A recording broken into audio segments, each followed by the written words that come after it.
குடிபோதையால் பாதிக்கப்பட்ட நீங்கள் முதல்ல இதற்கு மேலே நான் குடிக்க மாட்டேன் அப்படிங்கிறத முதல்ல நீங்கள் மனசில் ஆழமாக நினைக்கணும், பதிய வைக்கணும். நீங்கள் அந்த பாட்டிலை தொடும்போது உங்கள் குழந்தைங்க உங்கள் கண் முன்னாடி நிற்கணும், உங்கள் மனைவி உங்கள் கண் முன்னாடி நிற்கணும். நீங்கள் எதெல்லாம் வாழ்க்கையில் சாதிக்க நினச்சிங்களோ அந்த சாதனைகள் கற்பனையாக உங்களுக்குள்ளே வரணும். அது வந்துச்சுன்னா நம்ம குடிக்கவே மாட்டோம். அதெல்லாம் போகட்டும் சார், எனக்கு ஏதாவது ஒரு சில குறிப்புகள் சொல்லுங்களேன் அப்படிங்கிறது எனக்கு புரியுது. நிறைய பெண்கள் நீங்கள் கூட நினைக்கிறீங்க, கேட்குறீங்க, சரி என் கணவனை திருத்தணும், அதற்கு ஏதாவது ஒரு டிப்ஸ் கொடுங்களேன் அப்படின்னு நீங்கள் கேட்குறது எனக்கு புரியுது. கீழாநெல்லி கீழாநெல்லி கல்லீரலை சுத்தப்படுத்தக்கூடியது, உடம்புல இருக்கக்கூடிய நச்சுகளை வெளியேற்றக்கூடியது.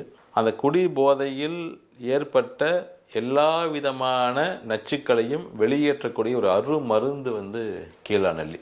கீழாநெல்லியை பச்சையாக தான் சாப்பிட்ணும். ஒரு நெல்லிக்காய் அளவுக்கு ஒரு உருண்டை காலையில் வெறும் வயிற்றில் நல்ல இலையை நல்லா அரைச்சிட்டு ஆட்டு பால்லையோ இல்லை மோர்லேயோ, பசு மோர்லேயோ மிக்ஸ் பண்ணி மாதத்துக்கு ஒரு 3 நாள் போதும். தொடர்ச்சியாக ஒரு 3 நாள், அப்புறம் ஒரு மாதம் விட்டுறணும்.